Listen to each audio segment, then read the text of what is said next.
Hello, my coffee-loving friends. What time it is, you ask? Well, I think it's complain about the patriarchy time. We got another TikTok on our hands here. It's we are women in physics. We're women in physics. There is this trend going around, basically a bunch of people walking the streets and talking about how their jobs are nerdy and what is weird about them. It's kind of fun, but some of these are really lame. I mean, I saw the data science one that was pretty high up on the lame scale, and then there was women in STEM, and now there's women in physics. Now, I guess I just can't look away. Let's watch this. They look like first year students or something, but yeah, let's go. Let's see if they're right about it. We're women in physics. For every 35 guys in the class, there's 3 girls. That's a lot. That's a lot. 35 guys and 5 girls. In my time, it was more like 10 guys and 1 girl. But that's rather accurate. There are not a lot of women in physics, and if you meet them, and you ask them, like, what are you studying? Then a lot of them are like, oh, yeah, it's medical physics, or it's materials physics, or teaching. And then, no hate to teachers, but it's not fun to hang out with people who only need 30% of the test score. So we're not going to solve the problem sheets with you, just because we need better grades than that. We're women in physics. We don't understand the material we do until the week of the test. What? What is she saying? We don't understand the material we do until the week of the test. I thought this was shitting on the patriarchy. You're shitting on yourself. Okay. That's not how it should work. If it is that way at your university, you're doing it wrong, or your professors are. You should understand the material all the time, and then when you prepare for the exam, you should be able to deal with very specific questions already that you can then ask your professors in, their office hours. And you should go to the office hours of the professor every week if you have a question, and if professor isn't an asshole that disencourages you from doing that. But in general, yes, you should always ask questions. In a seminar or course or whatever, you should always ask questions and have questions. And if you don't have questions, or you don't know how to ask a question, that means you don't understand what you're doing, and that means you need to go to the library and work harder. What the fuck? That's definitely not what it was like for me. So I did understand the material most of the time, but it was always a constant struggle. And that was the same. That does not depend on your sex. It depends on whether or not you are constantly working on understanding the problem sheets you get and following up with the lectures. We're women in physics. Getting a 45 is basically a B. I don't know what that means. Oh, a 45. Oh, so you get grades like 100 points, and then a 45 is a B. It's sad, but it's kind of true. But it, again, has nothing to do with being a woman. You pass, you're happy. Most people are just happy that they pass, because a lot of people get sorted out when they start studying physics. Because in Germany, you don't need any kind of grades to enter university and study chemistry, physics, mathematics, that kind of thing. Usually there is not what we called an NC, numerus clausus, on this, which means only people with a certain grade can enter the university to study that kind of subject. And therefore, in the first semester, they really try to get rid of everyone who is not made to be a physicist. I don't know if it's... You can debate whether or not they're doing that the right way, and they could just do a better teaching job, but then again, you also don't need so many physicists. And biologists, by the way.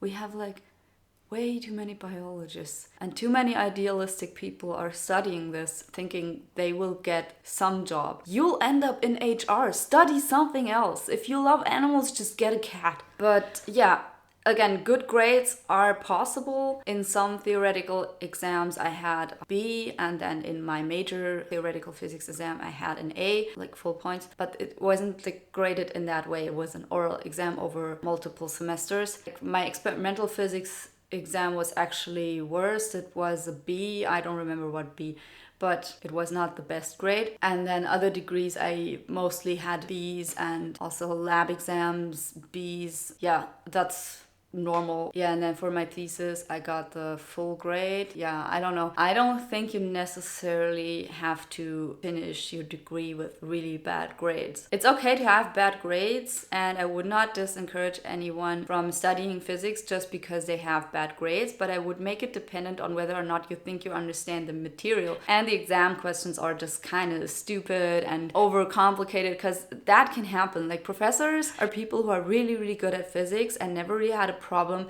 with solving theoretical and very abstract problems. So these people naturally just solve everything in no time, and they have a little to no understanding of the struggles of average students. And by average, I mean IQ 120 or something like that. That's normal in physics. I know IQ is not the perfect measure, but yeah, you should be in that range or above to study physics. And a lot of people just don't want to accept that and think that if they just work hard enough, they will get to understand the subject matter, but time will run out on you. Even if you are very dedicated, if you don't have the talent and the intelligence and that number measured by psychologists, we can totally fight over that. I understand it. It's just something that I've observed because I've met many physicists who just had to undergo that test at some point in their life because either their parents thought they were gifted or they went to some clinic because they had trouble studying and then got diagnosed with Asperger's, and while having that done also had to do the IQ test. So a lot of my fellow students when I was in university actually knew their IQ, and you would talk openly about that. So that is something I observed. I have never met a person studying physics with an IQ way below 120, because obviously it would be way harder. And I think that already sets the bar pretty high, and professors are now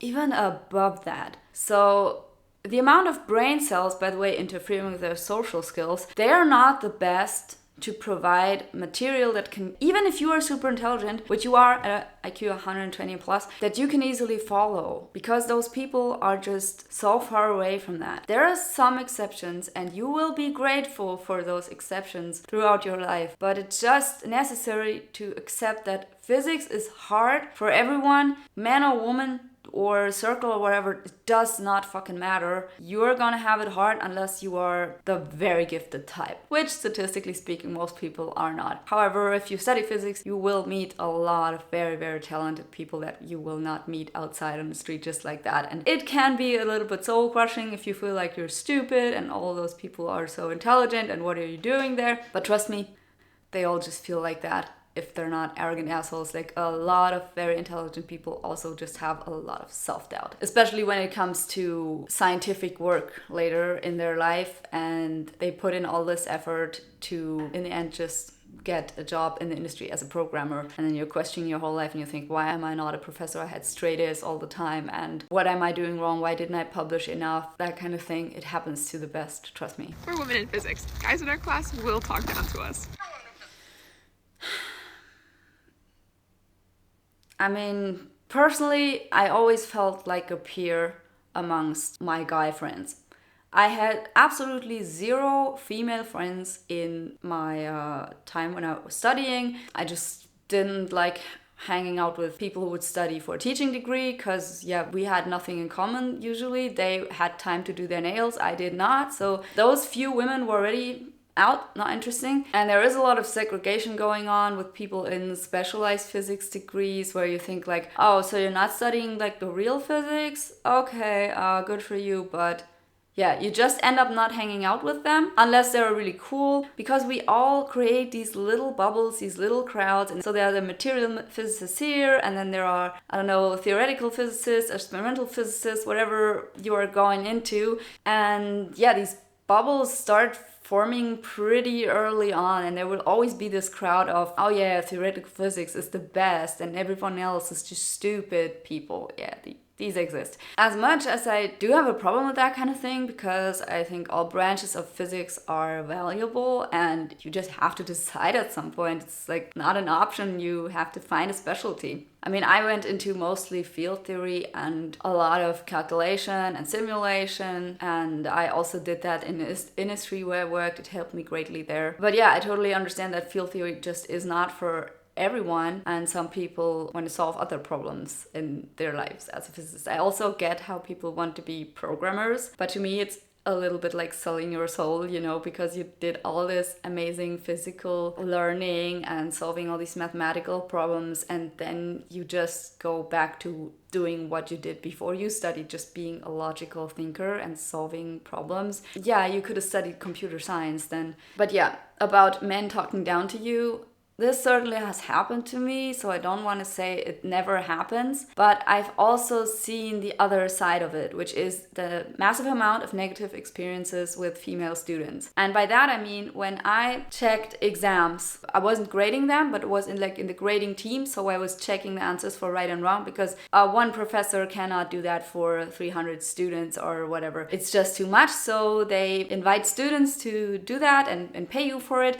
and then you sit down and just correct the exam answers. My observation from that was just like usually the guys gave the better answers. They were just better on average or on median. They were just better than the girls. And they also gave like super straightforward, short, precise and correct answers. Versus the majority of girls, if they didn't just do the same as these guys, which was the minority, they gave wrong answers, but lengthy ones. So if they had the answer wrong, they would still write you a paragraph of what they think they could do, and maybe they could twist it in a way that it could be right.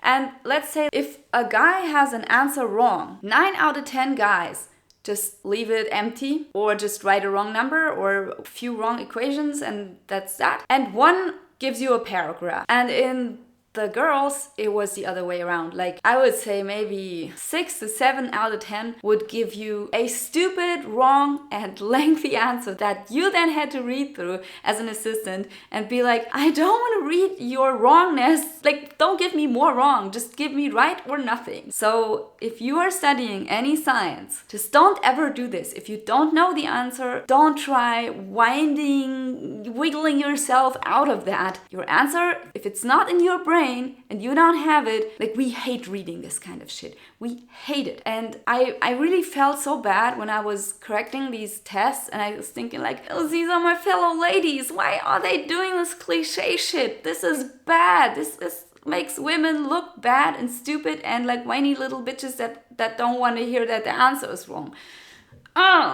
So I don't know. But that's just my experience from correcting hundreds of tests, and it always occurred in this way. I mean, it is different on theoretical tests because they know they can't do that shit there. You know, the further you get into the field and the matter, then at some point this subsides. But especially in the beginning stages, a lot of people, more women than men, give these lengthy answers that are just wrong. And so I get where people who are maybe talking a little bit down to female students, where they're coming from, because they must have had this bad experience. And so if you, as a woman in an oral exam, are taking a deep breath, and then you want to give you a lengthy answer, the guy on the other end, or also me on the other end, is already like, here it goes. Okay, let's hear it. Oh, shit. Yeah. D. Okay? So whoever does this, woman or man, I don't care. Whoever does this doesn't get a good grade from me. So, and I'm not grading people right now, so it's not of any merit. But just the way I see it is that this kind of shit, if you're doing that and you're wondering why you're treated differently, that's why you're doing it. Just stop doing that and, you know, don't make it like, but I'm a woman, I want to give a lengthy answer. No, that's a bad cliche. Let's just stop doing the bad cliches and doing the good cliches, like communicating and being empathetic and whatever else people say that women can do better than men. Well, let's do these cliches if we're capable of doing them, and not the shitty lengthy answer in physics tests. But yeah, again, it is an issue, and I don't think it's alright to talk down to women. But anyway, a lot of the time it is backed by this cliche, and this cliche is sadly sometimes true. And so the solution would be that students would change their habits and not give these lengthy answers and not try to wiggle themselves out of a wrong answer in oral tests or in written tests, which is even worse. But I also think that sometimes it is just a miscommunication between men and women, mostly socially awkward men. and more functioning women. So it just comes down to a miscommunication between male PhD student taking your test and you. If you think like this guy just doesn't get me, just try thinking of them as a coworker, like a professional. Try keep it professional and cool and not get emotional at all. For me, this has always worked really well. Whenever I thought someone was just being a dick, I just imagined this whole situation being in a corporate setting, or this being a client of mine, as in when I was a nurse, and I would just imagine this stupid PhD student belittling me, just being a patient. Like, oh, poor patient, he's in a lot of pain, he's writing his thesis, so he's probably really in a lot of pain. And just trying to think about it that way. He doesn't want to be here any more than I do. So how can we make the situation work? Because the other option is that you start complaining and you waste a lot of time on that you could spend in the library. Personally, I'm not a fan of that. I don't have time for that. I never had time for that. So I would just suck it up, and sometimes I would say something afterwards. But yeah, usually I wouldn't waste time on just debating that with the individuals when I can work on real change by discussing topics like this with friends, or discussing topics like this in a setting where it just makes sense. But I wouldn't do that in an exam situation. We're women in physics. We have no idea what we're going to do with our degree. What? You're gonna be a programmer. Like, most of you are gonna be programmers, really shitty ones. We're women in physics. We have an Apple ecosystem. What? Come again? We have an Apple ecosystem. You're a disgrace, lady. I don't know what your name is, but you're a disgrace to women in physics. Every self-respecting physicist uses Linux. Our university at some point replaced all the Linux computers with Apple computers because they thought they would be low maintenance and they could save some money. And they got some deal or whatever. It was absolute shit. Maintaining an Apple server, I don't even know where to start, but it's bullshit. And having Apple as a computer, if you're in physics, how are you even plotting stuff? Ooh, ew, annoying. We're women in physics. Guys will say, you don't look like you do physics. Probably because you study teaching. But I've heard that one myself, definitely. People thought I would study literature. And I was like, oh, thank you. So I look like I am dressing in a quirky way. That is exactly what I wanted to do. I would have these two ponytails and people would be like, oh yeah, you look like you belong in the philfac. And I was like, mm-hmm. I read books, I like books, but I actually don't belong there. But it's cool. I would not be embarrassed about that. It's like, that's a compliment. Because what this guy is then saying means is like, you don't look hideous and like you don't shower. We're women in physics. Male TAs will treat us weirdly. I don't know what a TA is. Teaching assistant? Yeah, they do. But they're weird themselves. They treat everyone weird. Just don't project it on your womanhood. It's not doing anything for you. We're women in physics. We all know each other.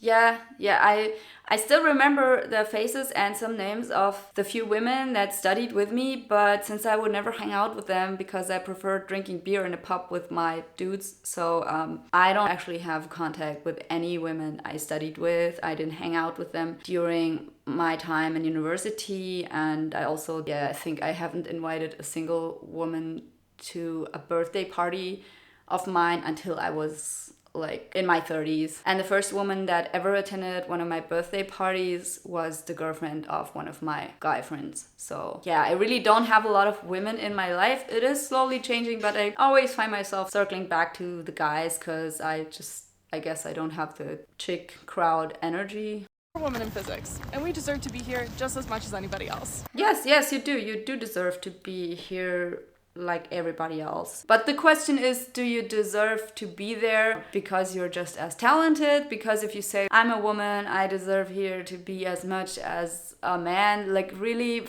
physicists usually are very pragmatic, so we absolutely do not give a shit if you have an X chromosome or 2 or a Y chromosome. So I don't really think that guys care, but they might expect women to be more like them because, it's a male space. The Department of Physics is a male space, and there is this bro culture or this cool kind of distant scientist mentality maybe. But once you come to work with guys and work in the lab and understand this culture, you have the choice to either become one of the dudes or stay the weird lady and just make all sorts of problems about your femininity or whatnot. So I would say it's easier, definitely, if you're just adopting like the chill culture that the guys already have going on, and if you just get assimilated into that rather than being a girly girl and saying, well, but I want my Apple computer and I'm still a cool nerd. Oh, no, you're not a cool nerd. First of all, nerds are not cool, and secondly, the struggle to try to belong but to stay yourself and to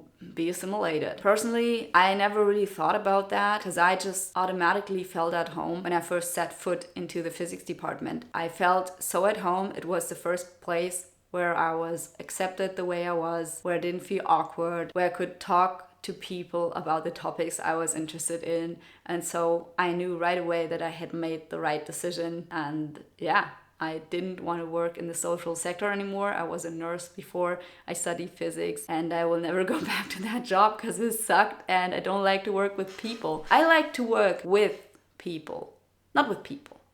I like to work in a team with a lot of other guys or maybe some ladies who are interested in the same things I am interested in. I enjoyed the physics department being a male space, being different from typical female spaces. And I felt at home there because I am the way I am. If you don't feel at home there, you should ask yourself why that is. Is it because of you're making it awkward, or is it the guys making it awkward? I would love to hear about your experiences if you're a physicist or you're currently studying physics, or you're just interested in STEM in general and the culture that is going on there. I believe a lot of my viewers by now are people coming from these fields of studies, so I bet you have to add a lot to that matter. I would love to know what your experience was like with women in your field. Is it positive throughout, or have you made awkward experiences like me reading these lengthy answers always from the female students being like, please don't do this, so I feel awkward for you doing the thing that I tried so hard to get rid of? Or is it more like, no,